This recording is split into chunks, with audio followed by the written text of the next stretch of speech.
na wala raw pong control tayo wala raw po tayong control sa presyo ng langis. Tama naman yan, no? Kung wala po tayong control sa presyo ng langis, okay po yun. Kasi ang gusto niyang sabihin, tumataas yung presyo ng langis sa pandaigdigan eh. Okay. Pero, ano po yung meron tayong control, Mr. President? Meron po tayong control, dito po sa bawasan yung kasakiman ng mga oil companies natin. O, bakit ko po nasabi na kasakiman lang yan?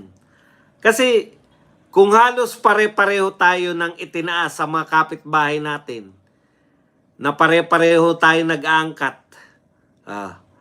kung halos tayo, pare-pareho tayo ng itinaas,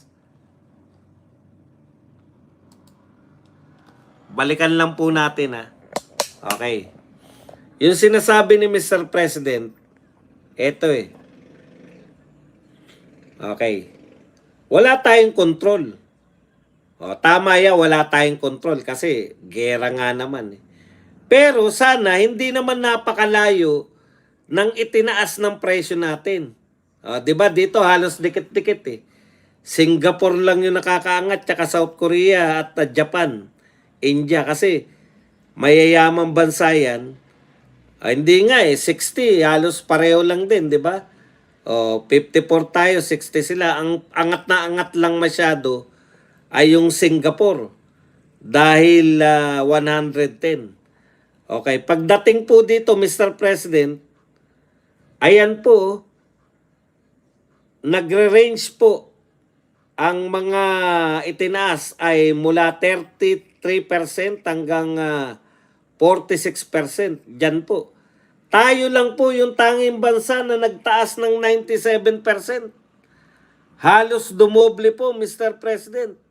Pinakamalaki po. Ibig sabihin, yung mga ibang bansa, kontrolado po nila yung pagtaas ng presyo ng langis nila. So, hindi po totoo yung sinasabi ninyo na wala tayong control. Alam nyo po kung ano na control nila?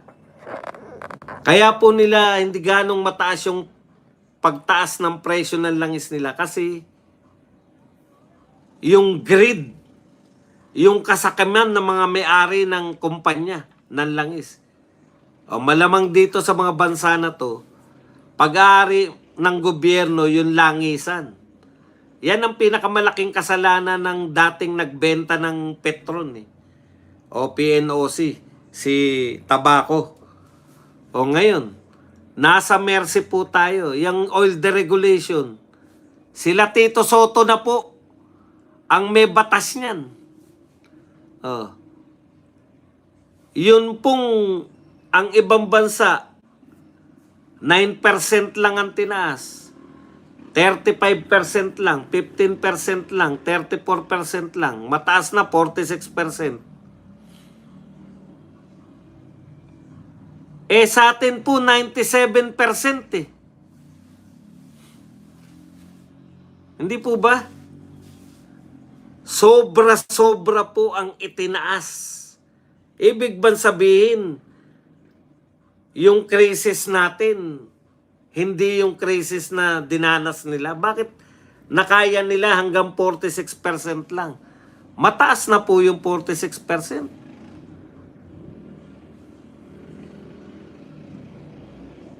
Mataas na po yung 46%. Pero,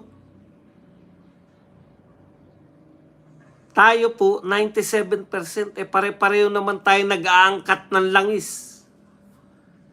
Yun po yun, Mr. President. Ngayon, hanap tayo ng pera, di ba? Teka pala, Mr. President. Di ba pinagmamalaki nyo na may mga nagsusoli? Nasaan na napunta yung mga nagsusoli ng pera? Di ba kaya sila state witness kahit mga magnanakaw sila? Sila Alcantara, si Bernardo. Nasaan na po yung mga sinuli nila? Nasaan na po yung mga pinipres nating asset? Balita ko sa mga prenis na asset natin, talo na tayo kaagad eh. Pina-unpress na agad eh. Yung mga pinagmamalaki natin, kamakailan lang. Tignan lang natin ha. Hindi ako ganun sigurado eh. CA, unpress.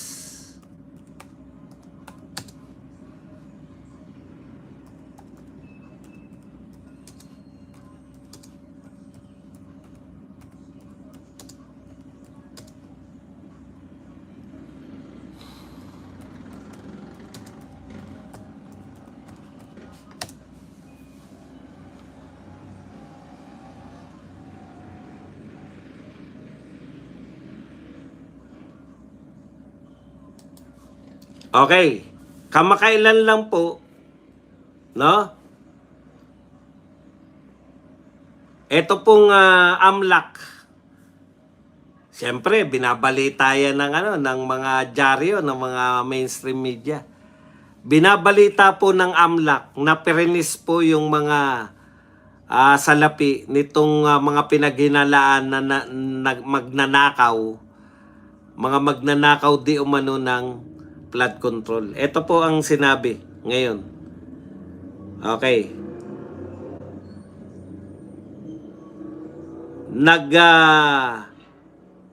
Yung Court of Appeals po, dininay yung additional request na ma-freeze. Ang ibig sabihin po kasi ng freeze, inano lang po, pansamantalang hindi pwedeng galawin. Kunwari ako, pinaghinalaan akong yung pera ko galing sa flood control. Press ko muna asset ko. Kala nyo, no? Nung binabalita yan, kala nyo, naku, eto na, ginagawa ni Marcos. Pinapress niya yung mga asset. Pinapress po, pero may korte tayo eh. Pansamantala lang na press. Ngayon po, ano po ang balita ngayon? As of ngayon, the Court of Appeals denied anti-money laundering request to extend critical freeze order.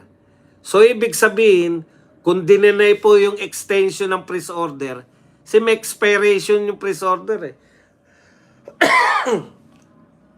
Nag-request kayo na i-freeze para hindi nila maitakbo. Ngayon dapat, nasampahan sila ng kaukulang kaso.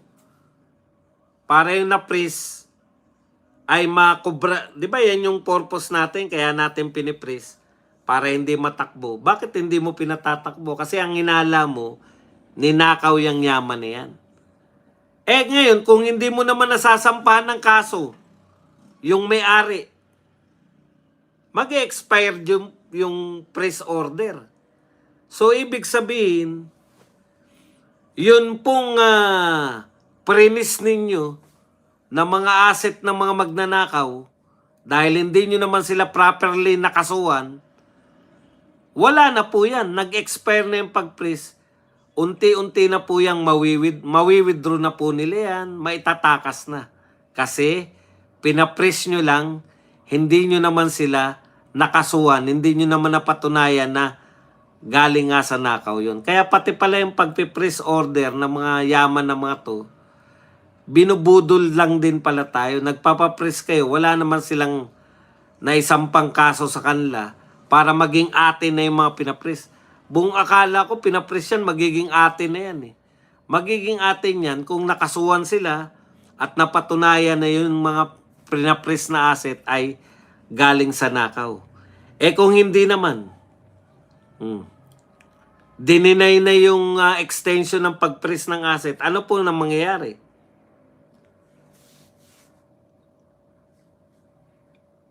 Wala na po. Pwede na nilang withdrawin.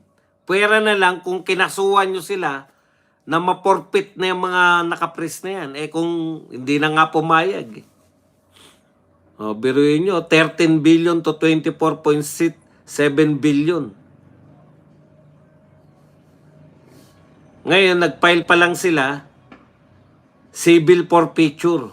Ngayong March 25. Pucha, pinapress nyo tapos ngayon lang kayo. Kung naka-unpress na yan, pwede na pong nakawin.